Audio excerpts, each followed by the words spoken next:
MPSCनं UPSCला जो पेपर होता तो जाणीवपूर्वक ॲक्सेप्ट केलेला आहे.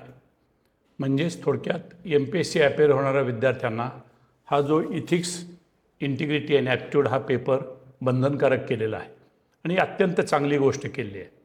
आता याच्यामागं प्रत्यक्ष हेतू काय आहे, तर या पेपरचा जो कंटेंट आहे तो अत्यंत महत्त्वाचा आहे आणि तो प्रत्यक्ष अंमलबजावणीत आणावं अशी अपेक्षा MPSCची आहे, UPSCची तर आहेच आहे. तर त्या पद्धतीनं म्हणून हा जाणीवपूर्वक पेपर आणलेला आहे.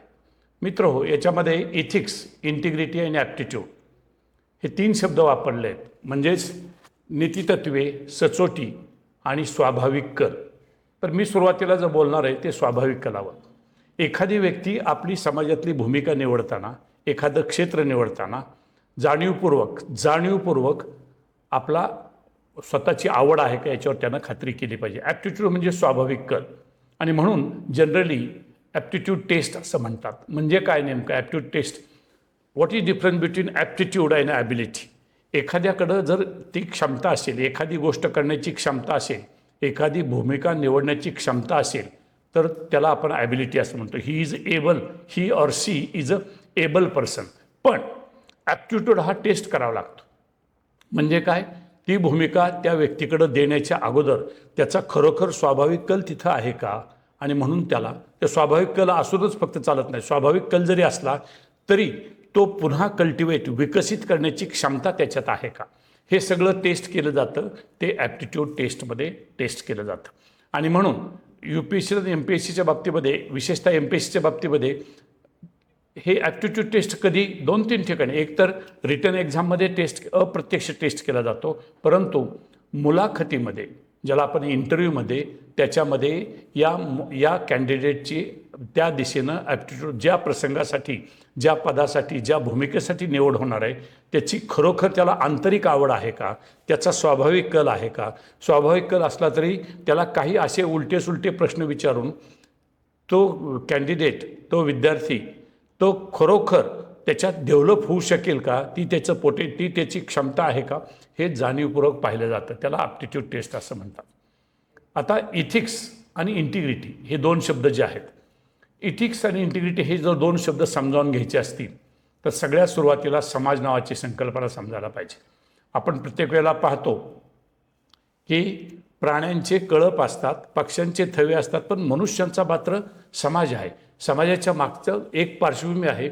मनुष्याकडं एक ॲनालिटिकल थिंकिंग आणि रॅशनल थिंकिंग हे 2 प्लस पॉईंट आहेत. म्हणजे प्लस पॉईंट म्हणजे काय की रॅशनल थिंकिंग, रिझन. समाजाची संकल्पनाच मुळात काय आहे, एकमेकांच्या गरजा भागवू आपण आणि एकत्र गुण्यागोविंदानं राहू. साध्या भाषेमध्ये म्हणजेच काय, society is nothing but a group of interdependent people. म्हणून त्याला आपण समाज म्हटलेला आहे. आता हा समाज जर एकत्रित ठेवायचा म्हटलं तर समाजानंच स्वतःहूनच काही सर्वमान्य असे बंधनं घालून घेतलेले आहेत. त्यालाच आपण कल्चर असं म्हणतो. म्हणजे समाजात वागताना कसं वागावं, समाजात बोलताना कसं बोलावं, वगैरे ह्या ज्या सगळ्या गोष्टी आहेत याला आपण कल्चर, त्या समाजाचं कल्चर असं म्हणतो. म्हणजे समाजाची संकल्पना आपल्याला समजली, कल्चरची. समाज स्टेबल राहावा, समाज विकसित होत राहावा, आणि म्हणून कल्चर नावाचा प्रकार. कल्चर म्हणजेच सर्वमान्य ज्यांनी सर्वमान्य वर्तन कसं असावं याच्याविषयी केलेलं बांधणी, आणि ती समाजानेच. एखाद्या समाजाचं कल्चर वेगळं असू, 2 समाज असतील तर दोन्ही समाजाचं कल्चर कदाचित वेगळं असू शकतं.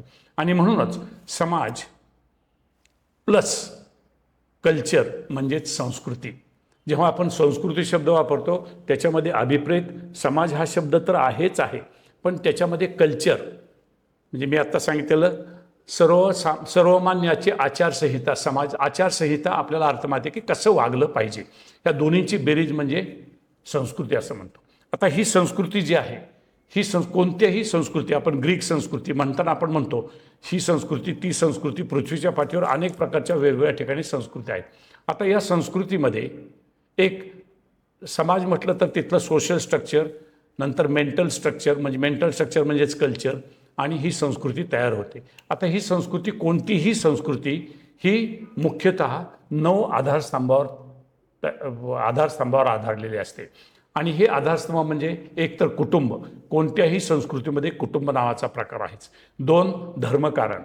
धर्म हे जरी आपण आत्ता काय म्हणत असतो तर धर्म हा न सुटणारी गोष्ट आहे.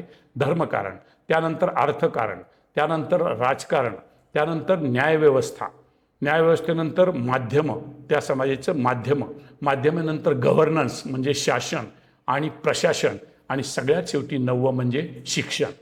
शिक्षण ही एक अशी गोष्ट आहे की ह्या 9 आधारस्तंभाचं एक त्यांची स्टॅबिलिटी, त्यांची गुणवत्ता, त्यांचा दर्जा हा कायम ठेवण्याचा प्रयत्न करतं. म्हणून शिक्षणाचं अनन्यसाधारण असं महत्त्व आहे.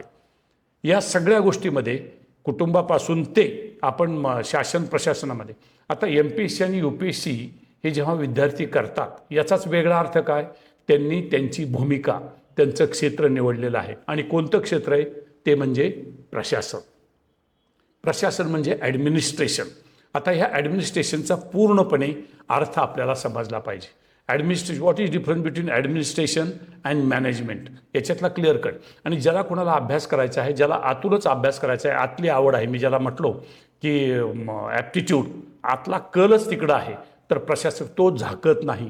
तो बोलण्यातून, चालण्यातून, सायकोलॉजिकलून, नजरफेकीतून, हातवाऱ्यातून, सर्वातून रिफ्लेक्ट होत, सातत्यानं रिफ्लेक्ट होत असतो. आणि म्हणून हा जो सगळ्यात महत्त्वाचा प्रकार आहे की समाजामध्ये भूमिका निवडलेली, आणि आपण सर्वजण प्रशासक ह्या भूमिकेसाठी इंटरेस्टेड आहात, असं एकंदरीत चित्र आहे.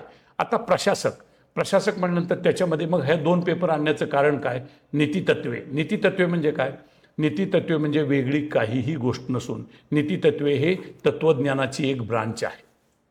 नीतितत्वे ही तत्त्वज्ञानाची एक ब्रांच, आणि ती बायोलॉजिकली डेव्हलप झालेली आहे. ती काही जाणीवपूर्वक असं कुणी मुद्दाम ते उपजत अशी कुठलीच नाही. ती बायोलॉजिकली डेव्हलप होत गेली आहे. जशी मानवी संस्कृती निर्माण होत गेली त्याबरोबरच नीतितत्वे प्रत्येक वेळेला.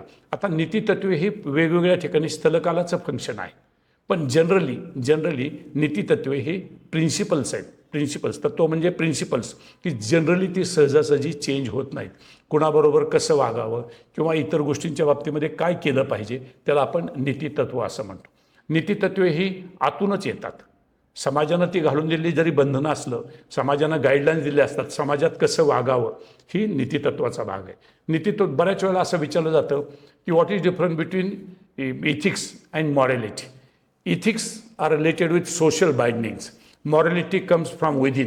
मी समाजात कसं वागावं हे मला आतून सूचना येतात. परंतु नीतितत्व म्हणजे समाजात कसं वागलं गेलं पाहिजे हे समाजानंच घालून दिलेली जी बंधनं आहेत त्याला आपण नीतितत्व असं म्हणतो. ही नीतितत्व अत्यंत महत्त्वाची असतात. नीतितत्व अत्यंत महत्त्वाचे असं म्हणजे एखादी गोष्टीविषयी निर्णय घेताना, तात्विक थेरॉटिकल निर्णय घेताना सुद्धा सामाजिक बंधनं असल्यामुळं याच्या बंधनं तोडून जर मी काही वेगळं केलं तर ते योग्य होणार नाही, समाज हिताचं होणार नाही. कारण नीतितत्व ही याची बांधणी केली असती तीच welfare of the society, welfare of the civilisation, welfare of the humankind, या सगळ्यांचा विचार करून नीतितत्व ठरवले असतात. नीतितत्वाच्या पलीकडं कुणी जाऊ नये.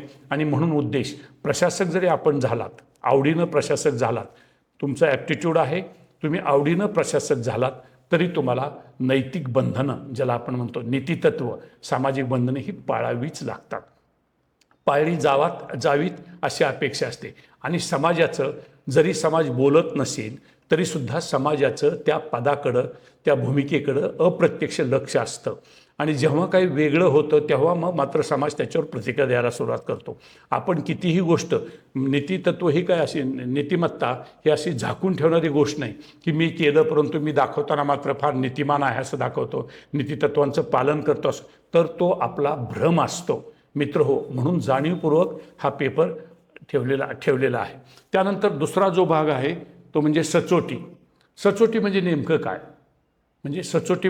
काय, इंटिग्रिटी. मी जर एखादी भूमिका निवडलेली आहे तर ती भूमिका मी कुणी माझ्यावर त्यासाठी भूमिका व्यवस्थितपणे पार पाडतो. भूमिकेला 3-4 बाजू आहेत, त्यातल्या महत्त्वाच्या 2 बाजू. एक भूमिकेचा धर्म स्वतःचा असतो, सेट ऑफ प्रिन्सिपल्स, तो पाळला पाहिजे. म्हणून मी पुस्तकाचं नाव प्रशासकाचा धर्म असं दिलं आहे. हे अत्यंत महत्त्वाचं आहे. सचोटी म्हणजे नेमकं काय की भूमिकेला स्वतःचा धर्म असतो, काही जबाबदाऱ्या असतात, काही कर्तव्य असतात, duties and responsibilities, bunch of duties and responsibilities. आणि ते कशाच्या आधारे, तर ते मॉरॅलिटीच्या आधारे ह्या सचोटीमध्ये इनडिरेक्टली मॉरॅलिटी असते. म्हणजे मी व्यक्ती आहे आणि व्यक्ती म्हणून एखादी भूमिका डेप्युटी कलेक्टर फॉर एक्झाम्पल किंवा कलेक्टर एखादी भूमिका निभावताना मला वेगळं कुणी माझ्यावर सुपरविजन करण्याची गरज नाही. माझा आत्मा हा माझ्यावर सुपरवायझर म्हणून काम करत असतो. मी कोणताही निर्णय घेताना इंटिग्रिटी म्हणजे सचोटी पूर्णपणे कुणीही असो नसो मी माझ्या धर्माशी प्रतारणा करणार नाही. मी माझ्या भूमिकेशी, मी माझ्या जबाबदाऱ्यांशी, मी माझ्या कर्तव्याशी कोणत्याही प्रकारे प्रतारणा करणार नाही, चुकारपणा करणार नाही किंवा त्यातून नकारात्मक काही अपेक्षा करणार नाही. याची मला पक्की पूर्णपणे भान आहे. त्याला आपण सचोटी असं म्हणतो. मित्रो, सचोटी असणारी व्यक्ती म्हणजे सचोटी असणारी व्यक्ती कधीही भ्रष्टाचार नावाच्या प्रकारात पडत नाही. कारण इंटिग्रिटी त्याचाच अर्थ सचोटी म्हणजेच काय इंटिग्रिटी, की ती व्यक्ती त्या प्रकारात कधीही पडत नाही. थोडक्यात म्हणजे आंतरिक आवड असेल तरच त्या क्षेत्रात आपण जावं, स्वाभाविक कल असेल तरच त्या क्षेत्रात जावं. स्वाभाविक कलच फक्त पुरेसा नाही तर स्वाभाविक कल मला विकसित करता आला पाहिजे.